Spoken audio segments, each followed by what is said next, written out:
Dad? Yeah. Are those ones that in the ground need to get planted again? See? That's not really good.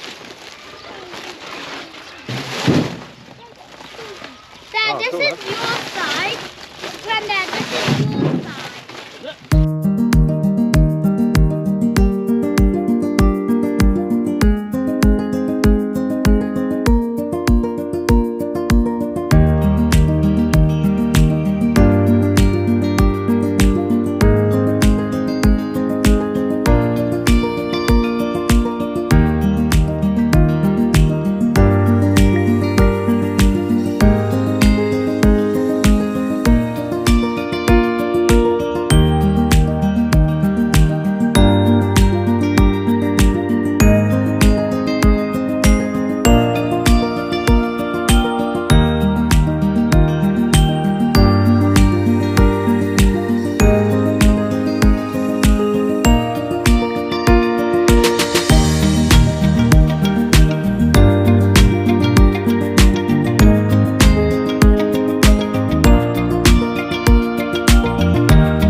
Hey everybody, welcome back to Ballymullin Farm. For those of you that are the first time watching, I'm Lance. I farm here together with my wife Claire and our kids.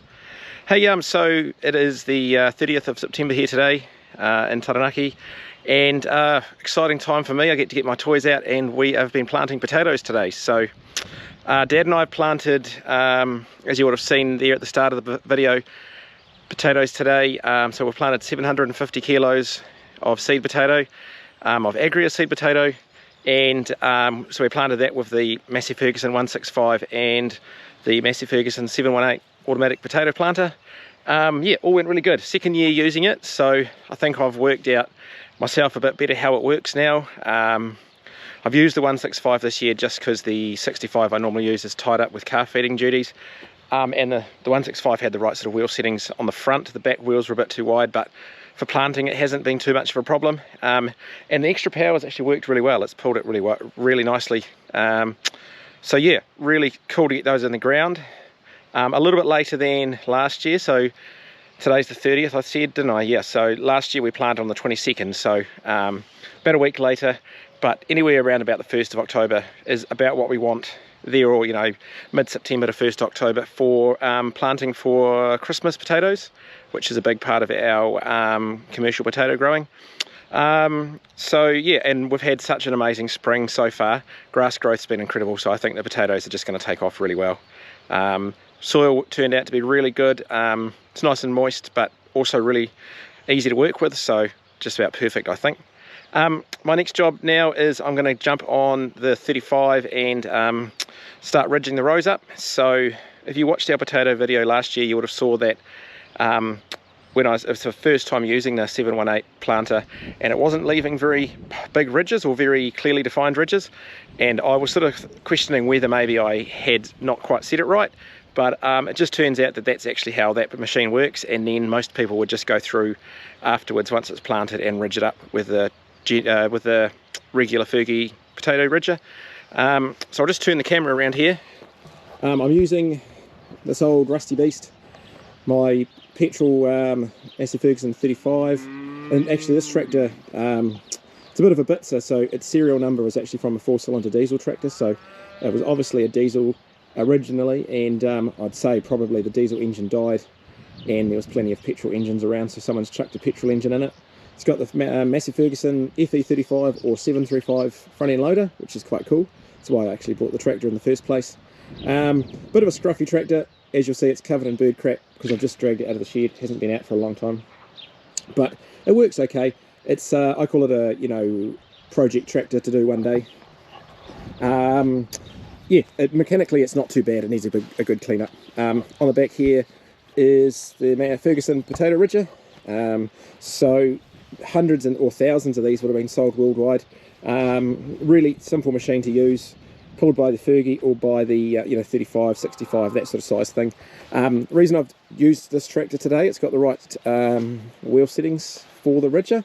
So we've actually planted the potatoes on slightly wider rows this year, just to give, well, two reasons: to give the potatoes a bit more room to grow in the ground, but also the planter, when we got it, has been slightly modified, and that's kind of the row width that it's set to, and it's not that easy to change the way that they've modified it. So decided, rather than try and modify the planter, I'll just grab a tractor that works. So this has got the front wheels set to 56-inch wheel spacing, so I've just modified or adjusted the ridger to be 56-inch wide rows too. So what you do is, with Fergie equipment, is to adjust these machines, like the ridger, the tiller, the springtime cultivator, and so on.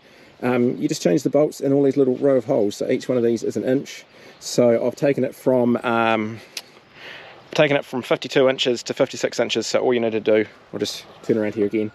Each side I've just swapped out 2 holes. So these 2 bolts were here, and yeah, bring them over here. Same on the other side. Yeah, and that's adjusted it out to 56 inches. So about to crack into it. Yeah, I started off with a really nice straight rows.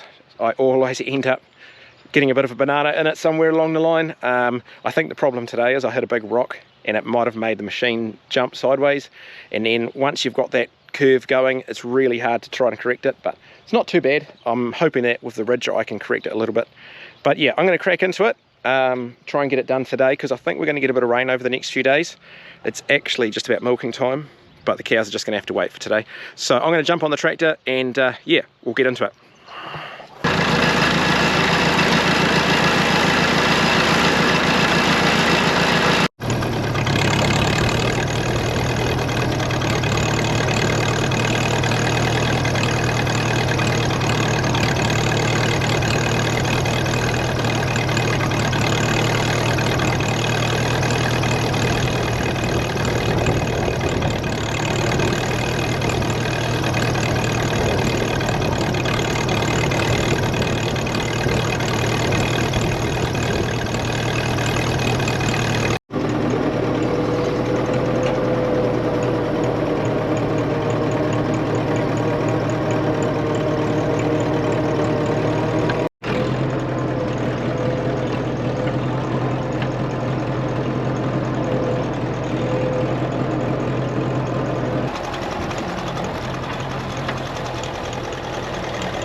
Alright guys, so that's it all done, all ridged up.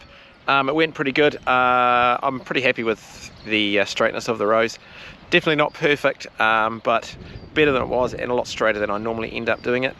The old 35 went quite well, a little bit noisy and rattly, but it probably could do with a really good workout, so it was probably really good for it. That is kind of it for this video. So I'll just have a wander over here and show you the rows. So yeah, as you can see, not too bad. There's a little bit of a wobble here, but there's also a bit of a fall off on the ground there, so it's kind of probably a little bit of an illusion. A lot of it's just heading downhill rather than actually a curve. Oh, there's a curve in that row. But no, really happy with how it came up. Soil is perfect for moulding and stuff, so really happy with that. It's gone really well. That's kind of it for this video. I've got some more coming up, so probably in about a week's time I'm going to put the Ferguson weeder on, and we'll run that through, weed the crop, so that'll it's got nice little fine tines on it that goes along and pulls any of the sort of weed seedlings that have started trying to germinate out of the ground, and then I'll re-ridge the crop again after that. Hopefully I can do that a couple of times over the next couple of weeks before the potatoes really pop through. Once they sort of sprout and start getting up a bit, it makes it a bit harder to weed without damaging them, but I'll do a video of that coming up. Also at a later date I've got to get the Ferguson springtime cultivator out, and that actually is set up to cultivate between the rows. So down the rows here, cultivates the rows, so that does a couple of jobs. It pulls any weeds that are growing in the rows out of the ground, but it also loosens up that soil down the middle of the rows that you want to use to ridge up onto, you know, the higher ground once the potatoes start getting higher up. So I'll do a video on using that at a later date as well. And yeah, in a couple of months time, so what did I say to our 30th of September today, about the 15th of December we'll start harvesting, 15th 20th of December, ready for Christmas potatoes. So I'll obviously do a harvesting video there. But no, I really appreciate you guys watching as always. If you want to check out some more of our videos, if you haven't already seen them, we've got some really cool ones on there, some more tractor ones, some about the farm, some great ones Claire's done about the homestead and the gardening and the preserving. So if you haven't already done so, check them out. Flick us a subscribe if you haven't done. We really appreciate any comments you guys get. So, you know, comments, questions, criticism, we're all happy to hear it. So get in there and do that. But nah, for the time being, thanks heaps for watching, and we will see you on the next one.